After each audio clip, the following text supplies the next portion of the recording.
Acordo de cavalheiros entre Palmeiras e Flamengo, os clubes mais ricos do futebol brasileiro. No vídeo de hoje do canal do Nicola, te explico como o Palmeiras enxerga essa possibilidade. Quero falar também sobre a saída de Dudamel e Rui Costa do Atlético Mineiro e o primeiro não que o Galo já levou, de Mano Menezes. E para completar, informação importante a respeito de encontro entre presidentes dos clubes e a CBF em relação a mudanças para o Campeonato Brasileiro desse ano.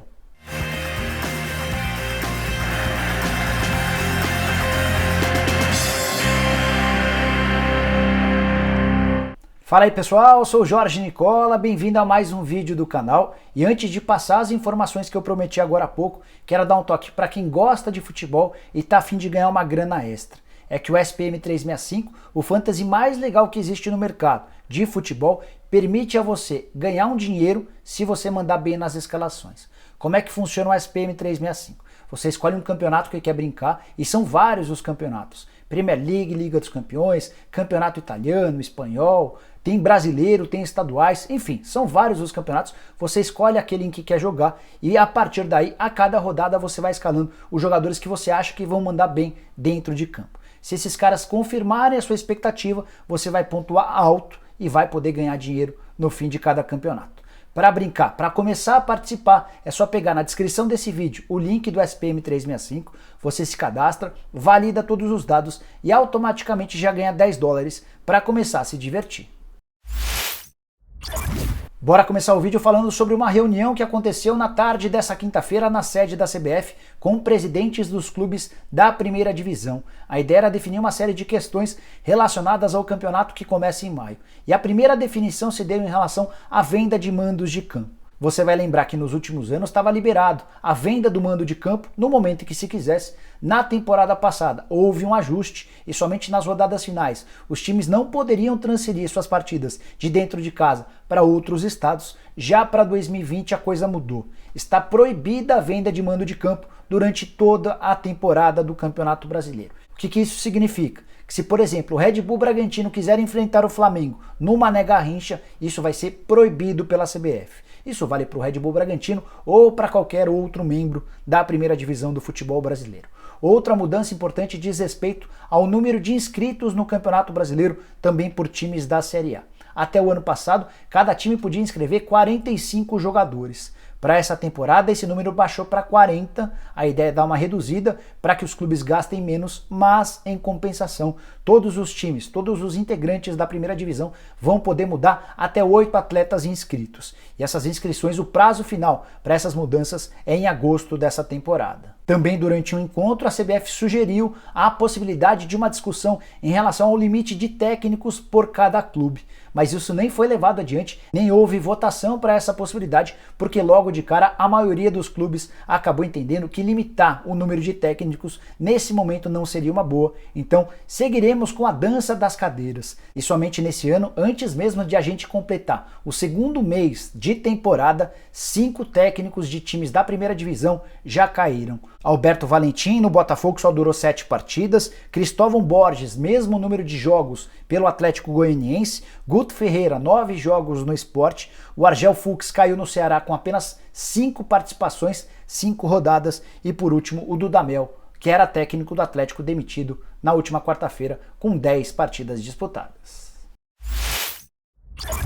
Por falar em Dudamel, quero te atualizar sobre as últimas do Atlético Mineiro, que decidiu dispensar seu treinador, o gerente de futebol Marques, que é ídolo do clube, e também o Rui Costa, diretor executivo de futebol. O anúncio aconteceu por volta das 2 da manhã dessa quinta-feira, horas depois do que pode ter sido a maior tragédia na história do Atlético Mineiro, eliminação para o Afogados, time que foi fundado em 2013, que vai disputar a 4ª divisão do Campeonato Brasileiro nessa temporada e que tem uma folha salarial de apenas R$100 mil por mês. Dei mais detalhes sobre essa eliminação nesse vídeo que eu vou deixar aqui, mas quero contar os desdobramentos, as novidades sobre o caso. Em primeiro lugar, preciso te contar que ainda na manhã dessa quinta-feira, um representante do Atlético entrou em contato com o Mano Menezes para sondar sobre a possibilidade do técnico gaúcho assumir a vaga do Dudamel. O Mano Menezes quis saber alguma coisa sobre o projeto, quanto o clube tem para investir, quem vai ser o diretor de futebol, quais são os objetivos para a temporada de 2020 e diante da dificuldade do interlocutor do Atlético Em responder essas perguntas relativamente simples, o Mano Menezes agradeceu o convite, mas disse que não toparia nem seguir a conversa, descartando a possibilidade de assumir o Galo. A ideia do Mano é, nos próximos meses, trabalhar no exterior. Ele entende que a forma como saiu do Cruzeiro e do Palmeiras podem ter dado uma arranhada na imagem dele. Então, nesse momento, somente se surgisse um baita projeto para trabalhar em um clube grande do futebol brasileiro, ele mudaria a ideia de trabalhar no exterior. Se tudo correr dentro do planejado, ele deve fechar nos próximos dias, talvez nas próximas semanas, com um clube do exterior. Certamente não será um time grande, certamente será de um mercado alternativo, como a Arábia Saudita, como Emirados Árabes, como China, alguma coisa nesse sentido. E aí, daqui 1 ou 2 anos, ele entende que vai voltar ao futebol brasileiro com uma imagem um pouco melhor. Além de Mano Menezes, o Atlético também já entrou em contato com o Fábio Carille, que acabou de ser anunciado como novo treinador do Al Ittihad. O Galo tem esperança de contratá-lo porque teria a ajuda de investidores, o grupo que tem colocado dinheiro para contratações importantes, como a do Alan e do Arana. Esse grupo de investidores, desde a temporada passada, era defensor da contratação do Fábio Carille. Na oportunidade, tanto o Rui Costa quanto o presidente Sérgio Sete Câmara entendiam que era melhor para o Atlético contratar um técnico com um repertório mais ofensivo, com alguém com um estilo de jogo mais adequado ao que a torcida gosta. O Carille, na visão do presidente e do ex-diretor executivo de futebol, não entregaria esse futebol mais vistoso, esse futebol mais bonito. E aí, os investidores acabaram cedendo e engoliram a contratação do Dudamel. Agora, com a saída do venezuelano, os investidores voltaram a pedir que fosse feita pelo menos uma investida em relação ao Carille. Antes de gravar o vídeo, eu conversei com o Paulo Pitombeira, que é empresário do Carille. Ele confirmou que já há um acerto entre o Carille e o Al Ittihad e que nesse momento fica muito difícil fazer a rescisão do contrato lá para treinar o Atlético Mineiro. Sem Mano Menezes e com uma negociação extremamente difícil em relação a Carille, vão sobrar poucas oportunidades para o Atlético em relação a esse novo treinador. O Cuca, que é um velho sonho do torcedor atleticano, já disse algumas vezes que não tem vontade de voltar a trabalhar tão cedo. O Thiago Nunes e o Rogério Ceni, que são dois velhos sonhos do presidente Sérgio Sete Câmara, estão empregados. O Rogério Ceni no Fortaleza, ele renovou seu contrato, e o Thiago Nunes, apesar de pressionado, tem prestígio junto à diretoria do Corinthians e não deve sair tão cedo. Então, apesar da pressa dos dirigentes do Atlético em confirmar um novo treinador, o mercado anda bem difícil para um clube que passa por dificuldades financeiras e para um clube que tem fama de demitir treinador com bastante facilidade. Importante falar também que o Galo está em busca de um diretor executivo de futebol para o lugar do Rui Costa. Na imprensa mineira, o nome mais forte, o nome mais especulado é o do Paulo Brax, que faz trabalho de razoável para bom no América Mineiro, mas com muito menos exigência e pressão do que ele enfrentaria no Atlético Mineiro. Para fechar o vídeo, eu quero falar sobre a possibilidade de Palmeiras e Flamengo, os clubes mais ricos do país e os grandes rivais dentro de campo nos últimos anos, estarem selando um acordo de cavalheiros. Para você entender essa história, vou te contar desde o começo. Estava conversando nessa quarta-feira com um dirigente do Palmeiras sobre a possibilidade de o Verdão ainda contratar o Daniel Munhoz, aquele lateral direito que pertence ao Atlético Nacional e que o Palmeiras tenta desde o começo do ano. Esse dirigente me assegurou que o Palmeiras ainda não desistiu da contratação, que as conversas estão rolando, o Palmeiras já fez uma proposta oficial, mas ainda não teve a resposta do Atlético Nacional. Esse dirigente confirmou, inclusive, que o Atlético pretende ficar com o Munhoz pelo menos até o mês de maio. A ideia do Verdão é pagar os 3 milhões de dólares que deve em relação ao Borja de forma parcelada e assim como também parcelar a compra do Daniel Munhoz por algo na casa de mais 3 milhões de dólares. Por que o negócio poderia ser interessante para o Atlético Nacional?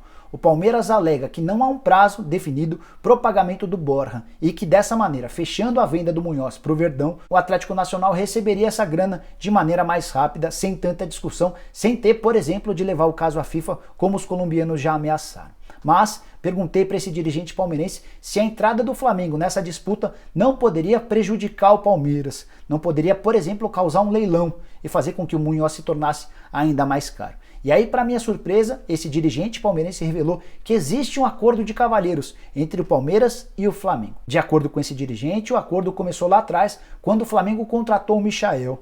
Na oportunidade, o Palmeiras também queria o jogador, mas entendeu que a proposta era melhor do Flamengo e para não haver um leilão, para que os dois clubes não ficassem aumentando as propostas e que quem apenas ganhasse seria o Goiás, o Palmeiras retirou o time de campo. E agora o Palmeiras espera do Flamengo o mesmo comportamento, nesse acordo de cavalheiros para que o Flamengo não aumente demais essa proposta e permita ao Palmeiras ficar com o Munhoz. Fui checar essa informação com uma pessoa do Flamengo para ver se de fato o rubro-negro entende que há um acordo de cavalheiros e que o melhor seria não investir na contratação do Munhoz, para não permitir que o leilão exista, e essa pessoa falou que não fala sobre a política de contratações do Flamengo, que é algo de praxe que o Flamengo não gosta de tratar sobre esses assuntos de forma pública. Então ele nem confirma nem desmente a versão do dirigente palmeirense. Teremos que aguardar cenas dos próximos capítulos para entender se o Munhoz fica no Atlético Nacional, se ele vai para o Palmeiras ou se ele vai para o Flamengo, para ver se esse acordo de cavalheiros de fato existe ou se existe apenas de um lado, existe apenas para os palmeirenses.